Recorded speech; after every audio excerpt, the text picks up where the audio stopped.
Olá, sou George Vandeman. Eu estou aqui na Fazenda Plymouth, um museu vivo do primeiro povoado permanente inglês na América. Roger Williams viveu aqui por um tempo.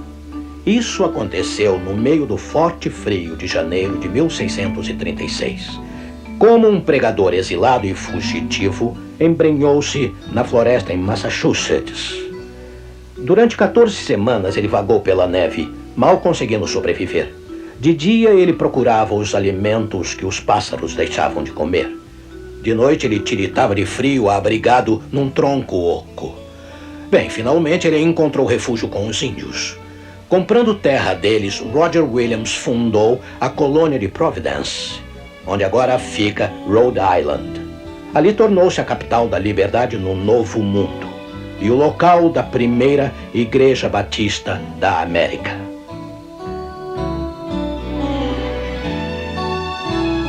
Está escrito, com George Vandeman, apresentando o Cristo vivo como resposta às suas necessidades mais profundas. Hoje, o que eu gosto nos batistas?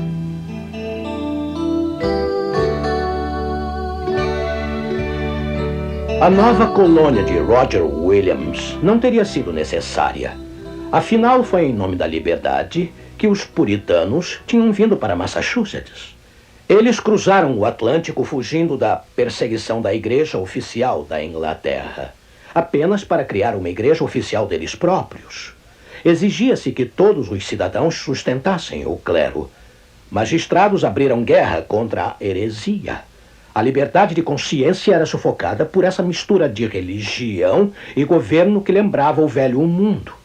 Quando Roger Williams, entretanto, chegou à colônia da Bahia, em Massachusetts, ele teve uma calorosa recepção.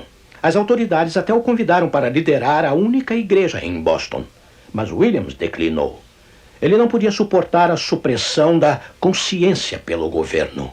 Ele sabia que muitas das sangrentas batalhas da história tinham sido travadas para defender a fé. E tudo para nada? O verdadeiro cristianismo não pode ser compelido nem legislado. Os magistrados podem decidir os deveres de homem para homem, Williams disse. Mas quando eles tentam prescrever os deveres do homem para Deus, eles estão fora de lugar. Williams também ensinou que ninguém devia ser forçado a sustentar o clero. O quê? Exclamaram as autoridades. O obreiro não é digno do seu salário? Sim, William respondeu, daqueles que o contratam.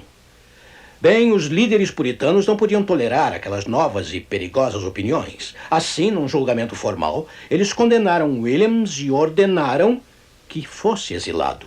Banido de Boston, ele estabeleceu em Providence o primeiro governo moderno, oferecendo total liberdade de consciência. Providence se tornou o esboço da Constituição americana 1 século e meio depois. Bem, Williams convidou todos os oprimidos e perseguidos a buscarem refúgio em Providence, fosse qual fosse a sua fé.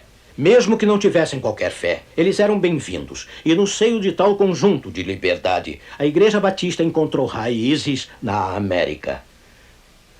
Os batistas sempre cresceram nesta terra de liberdade. Seu culto democrático e informal se adapta ao nosso estilo nacional. Eles se tornaram a maior denominação protestante nos Estados Unidos. São quase 30 milhões de batistas espalhados entre as 100 mil igrejas locais. Essas igrejas pertencem a vários grupos conhecidos como convenções. O maior deles é o da Convenção Batista do Sul, com metade dos batistas da América como membros. Apesar das igrejas locais serem ligadas a uma convenção, cada congregação retém governo independente. Isso torna mais notável o fato dos batistas terem se envolvido tanto no evangelismo mundial. Como vê, os batistas diferem grandemente em suas crenças. Alguns são conservadores, outros mais liberais. Alguns batistas seguem de perto o reformador João Calvino. Outros não. Todavia, apesar de suas diferenças, os batistas são unidos no respeito às Escrituras como única fonte da verdade. A maioria dos outros protestantes e católicos tem seus credos, mas os batistas não reconhecem outro padrão além da Bíblia, como eles a entendem, é claro. Os batistas também concordam que nenhum ser humano tem o direito de escolher a religião para outro, nem mesmo os pais para seus filhos. Por isso, os batistas não batizam bebês. Em vez disso, dedicam seus recém-nascidos a Deus, assim como Maria e José dedicaram o bebê Jesus. Aí, quando as crianças batistas crescem, elas são livres para escolher por si mesmas se querem ser batizadas. Os batistas fizeram história ao haver trazido a liberdade religiosa para os seus lares e para a sociedade. Como o ancestral deles, Roger Williams, muitos batistas ainda acreditam na defesa da separação entre igreja e Estado. Todos nós sabemos que os batistas têm a habilidade de produzir grandes pregadores. Entre os mais famosos, é claro, está Charles Spurgeon, de Londres. Hoje temos Charles Stanley W. A. Criswell e, é claro, nosso amado Billy Graham. Um outro batista, Dr. James Draper, foi o presidente anterior da Convenção Batista do Sul. Tivemos uma conversa em Dallas, Texas, recentemente. Dr. James Draper, eu quero que saiba o quanto me alegro por participar do nosso programa de hoje, porque você é, pessoalmente, um cristão batista. Bom, a primeira razão seria que meus pais eram batistas muito atuantes. O meu pai era pregador e meu avô era pregador também. É de família, então? Isso Você mesmo. é filho de pregador? Eu sou filho de pregador. E assim, toda a minha vida eu tenho aprendido a palavra de Deus. Eu cresci numa família que amava o Senhor. Minha mãe e meu pai me conduziram a Cristo. Quando atingi a idade de entender que eu era um pecador e precisava ser salvo, entreguei a minha vida a Cristo e fui batizado e entrei para a Igreja Batista. E aí, através dos anos, a Igreja Batista e as instituições batistas têm me nutrido e me encorajado, me treinado, me educado. Assim, eu acho que a principal razão seriam essas minhas raízes. Essa é a atmosfera na qual eu encontrei o Senhor. Uma herança abençoada, eu diria. É, sem dúvida. Aqueles primeiros anos não foram os que mais o impressionaram? Não há dúvida sobre isso. De fato, o mais forte do cristianismo é o cristianismo em família, onde Exato. as famílias se dedicam ao Senhor. Portanto, eu tive uma grande herança. Também eu creio que sou cristão batista por causa da minha convicção, das grandes doutrinas e ensinamentos e a grande herança da vida batista. Os batistas sempre enfatizaram a autoridade da palavra de Deus, a autonomia da igreja local. Cada igreja local é autogovernada, então tem também o sacerdócio do cristão, cada indivíduo tendo o direito de se aproximar de Deus por si mesmo. Estas grandes doutrinas são doutrinas que eu abracei e aceitei livremente. E a grande herança da liberdade religiosa batista é a disposição de morrer pelo direito de todas as pessoas crerem no que escolher. Esta tem sido a marca dos batistas do Sul e da vida dos batistas através dos anos. E eu sou grato por fazer parte dessa herança. Eu gostaria que todos os grupos cristãos em particular, se apercebessem do dom legado que vocês deram a eles.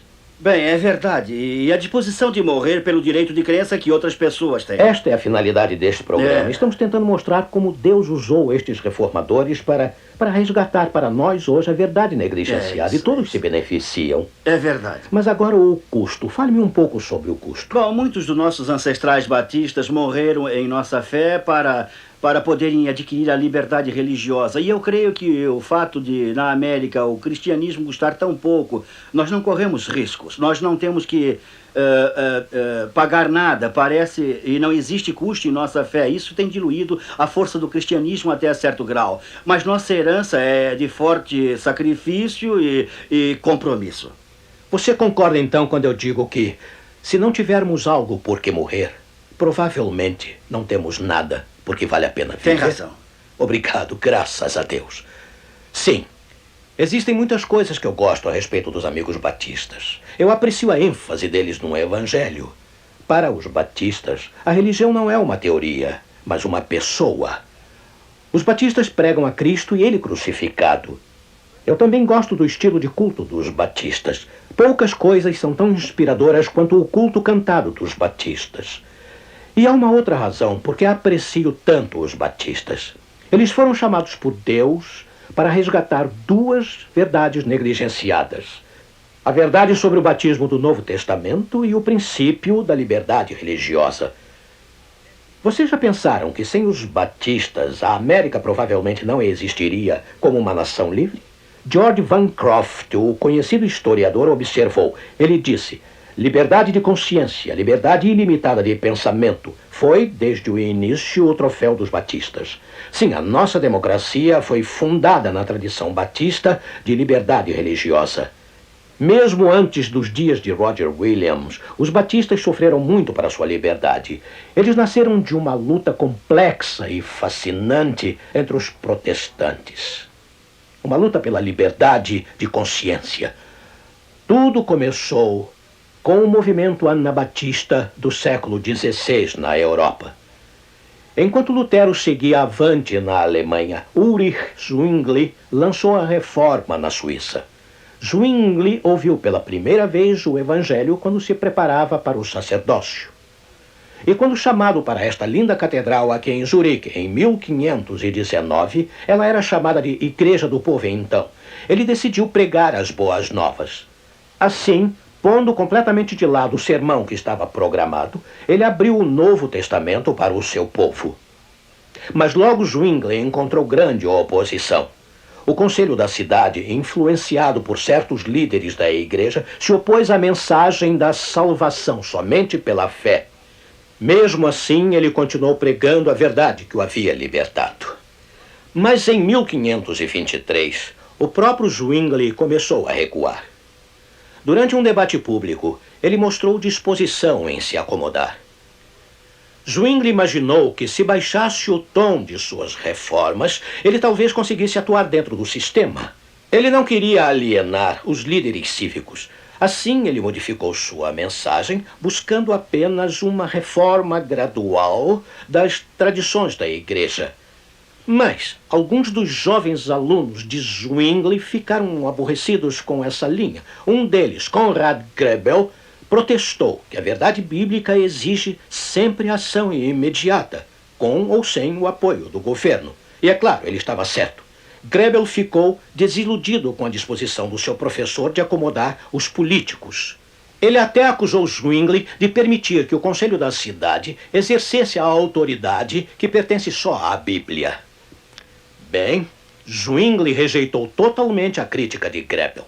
Aí então Grebel decidiu que a verdade deveria marchar avante, mesmo sem o reformador. Assim, com alguns amigos, ele organizou os círculos de estudos bíblicos nos lares. Isso lhe parece familiar? E logo eles redescobriram, em seu estudo, a verdade do Novo Testamento sobre batismo. Você se lembra como o Senhor Jesus foi batizado? Lemos a respeito em Mateus, capítulo 3, versículo 16. Ouça. E sendo Jesus batizado, saiu logo da água. Note que Jesus saiu da água após ser batizado. Não lhe espirraram água nem a derramaram. Ele foi submerso, imerso dentro do Rio Jordão. Os crentes em Cristo são enterrados com ele no batismo, diz o apóstolo Paulo. Infelizmente, a igreja havia perdido de vista esta importante verdade. Durante séculos, a tradição da aspersão em bebês tinha trazido todos para a igreja. Agora, Conrad Grebel, na Suíça, proclamava que Roma e os reformadores estavam todos enganados.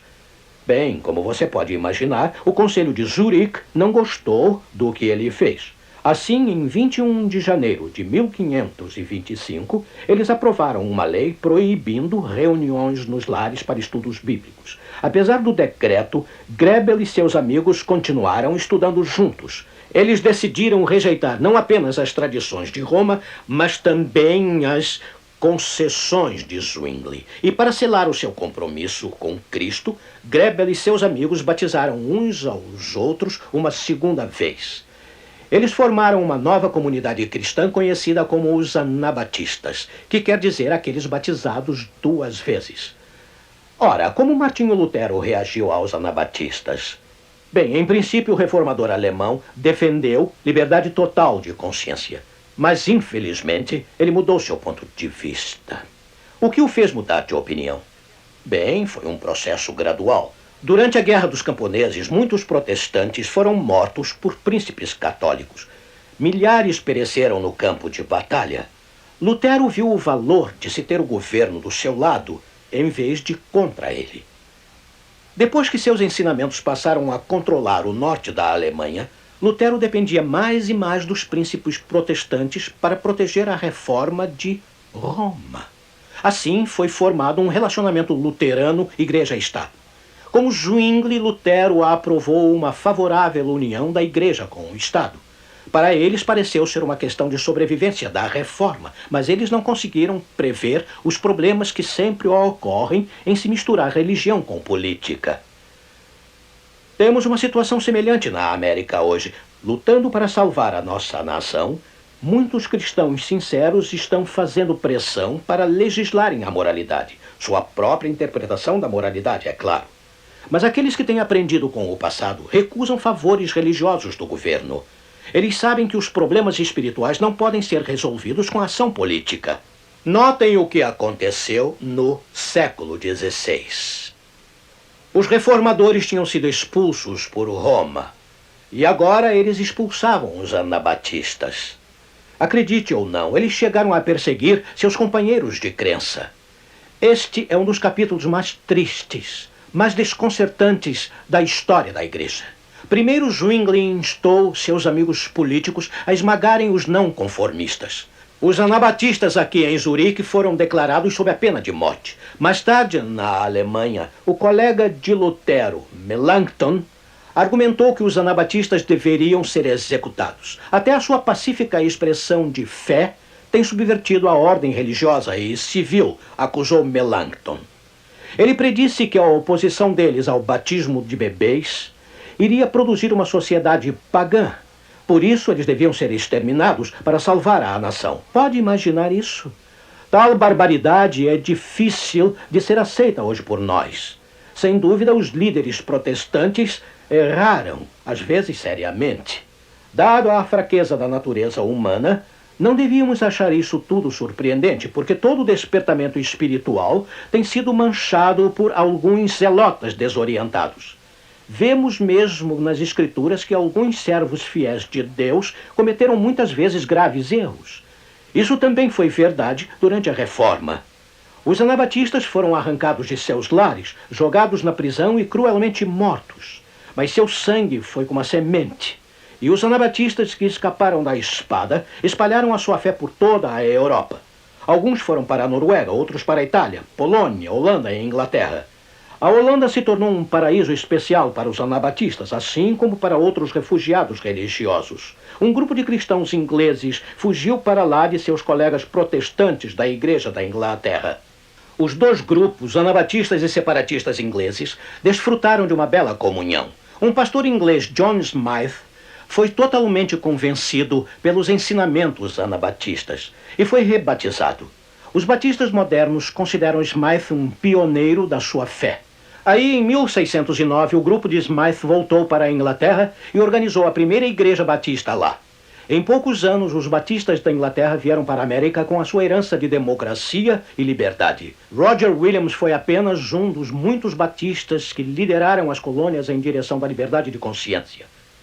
James Madison, um dos fundadores da América, foi ganho para a liberdade religiosa pelos batistas. Quando menino em Virgínia, ele ouviu um destemido pastor batista, aprisionado por sua fé, pregando da janela da sua cela. Bem, naquele dia, Madison dedicou sua vida à luta pela liberdade de consciência. Incansavelmente, ele conversou com Thomas Jefferson e outros para garantir a primeira emenda na Constituição americana. Está escrito simples e majestosamente: o Congresso não criará lei alguma relativa ao estabelecimento da religião ou à proibição da liberdade de culto. O governo, como vê, deve proteger a religião e não promovê-la. Do contrário, a intolerância certamente mostrará de novo a sua cabeça feia. A história mostra que toda vez que a religião da maioria é imposta sobre a sociedade, isso resulta sempre em perseguição. Muitos batistas zelosos estão preocupados atualmente. Estão preocupados que sua herança de liberdade religiosa esteja desaparecendo. E estão especialmente tristes em ver alguns de seus irmãos batistas liderando a luta para legislar sobre moralidade. Eles sabem que a lei religiosa acorrenta a alma. A perseguição sempre surge quando a fé é imposta. Não importa quão sincero seja o motivo por trás dela. As profecias no livro de Apocalipse predizem alguns eventos incomuns e terríveis para a própria América. Poderá a perseguição estilo puritano surgir de novo aqui? Oh, graças a Deus, ainda podemos desfrutar atualmente da liberdade religiosa.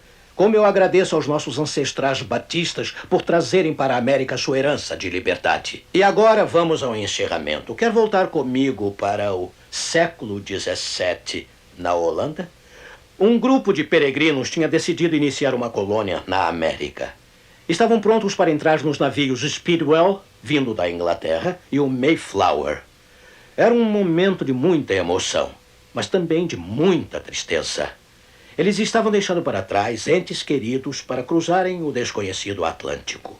E para ajudar a reviver este momento histórico, nós os trouxemos até Leiden, Holanda. Nós estamos aqui no jardim, no lindo jardim, em frente da mesma igreja que eles deixaram após as palavras de despedida de seu pastor. É esta igreja. Ela parece nova porque a Universidade de Leiden assumiu a responsabilidade de restaurá-la. Mas este foi o lugar exato onde eles ouviram aquela mensagem final. Naquela hora da despedida, seu amado pastor John Robinson ficou em pé e disse: "Vamos reviver juntos estas palavras. Irmãos, breve iremos nos separar. E só Deus sabe se viverei para ver de novo os seus rostos. Eu lhes peço diante de Deus para seguirem a mim até onde eu tenho seguido a Cristo. Se Deus revelar a vocês alguma coisa por algum outro instrumento dele, estejam prontos a receber, assim como estiveram prontos a receber qualquer verdade do meu ministério. Pois eu confio muito que o Senhor tem mais verdades e mais luz para serem reveladas da sua santa palavra. Da minha parte, não imaginam o quanto eu estou triste a respeito das igrejas reformadas. Elas não irão mais longe que os instrumentos da sua reforma. Os luteranos não podem ser forçados a irem além do que Lutero viu, e os calvinistas devem ficar firmes onde foram deixados por aquele grande homem de Deus. E apesar desses reformadores terem sido luzes vivas e brilhantes em sua época, eles não entenderam todos os conselhos de Deus. Mas se eles vivessem hoje, estariam prontos a aceitar mais luz como a luz que receberam inicialmente. Que mensagem! Que mensagem! Nessas nobres palavras, ouvimos o verdadeiro espírito da reforma. Disposição para aprender e crescer. Ansiedade para andar na verdade negligenciada que descobrimos na palavra de Deus. Como Martinho Lutero em Wittenberg, Conrad Grebel em Zurique, Roger Williams em Providence no Novo Mundo e, é claro, o metodista John Wesley, do outro lado do canal aqui na Inglaterra. Vamos explorar o fascinante ministério de Wesley no programa da próxima semana. Mas hoje não existem oceanos que não tenhamos cruzado, nem novos mundos para se descobrir.